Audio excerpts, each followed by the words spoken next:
I'm sitting inside a blue performance sedan with a red stripe across the bumper, and very recently I tested another blue performance sedan with even more red striping around it. They both have 2-liter 4-cylinder turbocharged engines, they both have front limited slip diffs and also adaptive dampers, they both have dual exhaust, dual clutch transmission options, dual screens, dual wheel drive, and dual side view mirror. Both of them can be had for around $35,000, making them direct competitors to each other. And in this video, let's figure out which one is the better $35,000 performance sedan for you. Now let's start with the exterior design. It's crazy how fast these cars get facelifted now.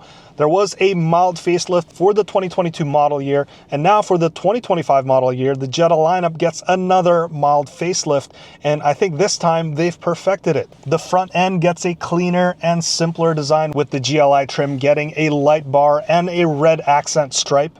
The letters GLI are present just like the GTI sibling. It has very subtle set of side skirts around the side. It gets black wheels, black window trim, and black side view mirror housings. The GLI also gets red brake calipers, and at the back, the taillights have been redesigned with a very modest lip spoiler on the trunk and a not so very modest dual exhaust tips. The Hyundai Elantra N also received a facelift very recently, this time looking a bit more serious and less clownish. It has even more red accents compared to the GLI, and it only has one letter. There's a bunch of black trim everywhere too. Black wheels that are forged, black window trim, and red brake calipers. And at the back, it has a mild black spoiler, dual exhaust, and more red accents. Now, which one of these do you like better? In my opinion, the Jetta GLI looks a little bit more grown up, while the Elantra N looks like it just wants to have fun all the time. Inside, the Jetta GLI gets a very subtle tweak, and it's for the better. The dash is new, with a new infotainment screen design that looks like a floating tablet over the old integrated look. The infotainment is on an 8-inch screen, and that has wireless app connect, which will allow you to wirelessly connect to your iPhone or your Android to get CarPlay or Android Auto. Why don't they call it wireless Apple CarPlay or wireless Android Auto?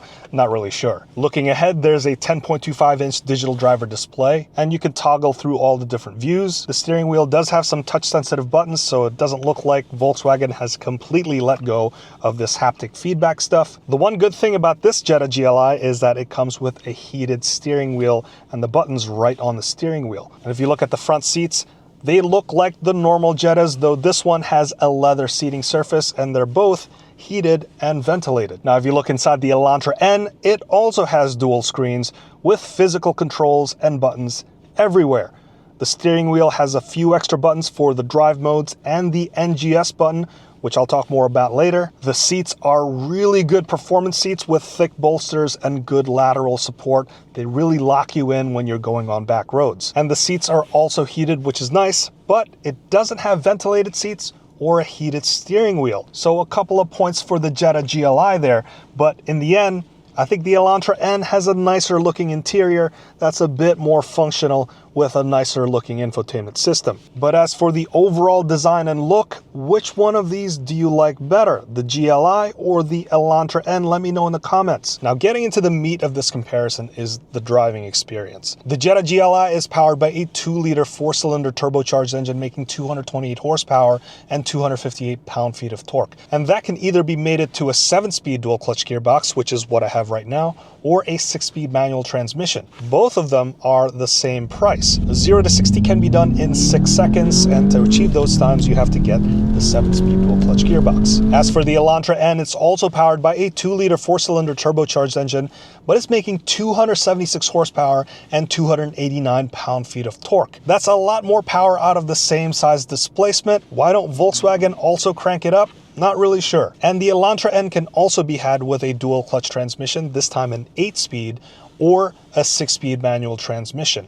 But the 8-speed dual clutch transmission is $1,500 more. And 0 to 60 can be done in 5 seconds with the dual clutch. As for the driving experience, regardless of which one you choose, you're going to be experiencing a lot of torque steer and wheel hop with these front-wheel drive vehicles. It can be unpleasant, but it's part of the charm of owning a performance front-wheel drive car. Handling is good for both. They're both fun to drive cars, and more more exciting than their less sporty counterparts, and both of them have adaptive damping suspension, so you can soften or stiffen them up to change the level of body roll and comfort. But it's the Elantra N that really takes the cake with the N mode. The suspension can become almost as stiff as a proper race car, greatly reducing the amount of body roll. And if you get the 8-speed version of the Elantra N, you also get the NGS, or N-Grin Shift. It's basically like a push-to-pass function, and when you press it, you get 20 seconds where the engine can make even more power. And I love how the drive modes in the Elantra N completely changes the character of the car. You can tweak so many different aspects of it,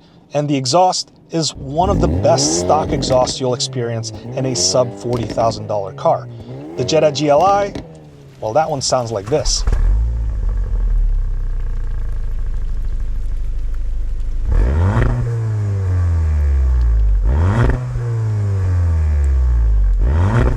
The GLI also has some features that you can tweak. The sport mode changes the shift logic in the car. And the exhaust is loud, but it doesn't sound so great inside the car. And if you're into modifying your car, then all of these things can be easily changed and improved. And it's good to see that both of these cars already come with front limited slip differentials. Now let's talk about the pricing. Like I mentioned, and as you've seen in the title, both of these cars are around $35,000. The Hyundai Elantra N is slightly more expensive. Which one is the better of the two cars? In my opinion, I think the Elantra N is the better car. It has a lot more power. I think it's more exciting to drive, and I think it has nicer interior features. However, there's a case to be made for the Jetta GLI because of the better interior comforts, and also the gas mileage, which we haven't talked about. The Jetta GLI gets a mileage rating of 23 in the city, 35 in the highway, and 29 miles per gallon combined. And that's for the dual clutch transmission. If you get the manual transmission, add about 1 or 2 more to the miles per gallon figures. Whereas the Hyundai Elantra N, that gets 20 miles in the city, 27 on the highway, and 23 miles per gallon combined, and that's for the 8-speed dual clutch. If you get the manual, add 1 more mile per gallon to those figures. So pretty big difference between the Jetta GLI and the Hyundai Elantra N. I think in the long run, the Jetta GLI, ignoring maintenance procedures, should be the cheaper car to operate. So which one is the better $35,000 performance sedan? I think it really depends on what you're looking for. I want to thank you so much for watching all the way up to this point. My name's Hanson, and this has been the 2025 Jetta GLI, and that has been the 2025 Hyundai Elantra N. And I'll see you in the next one.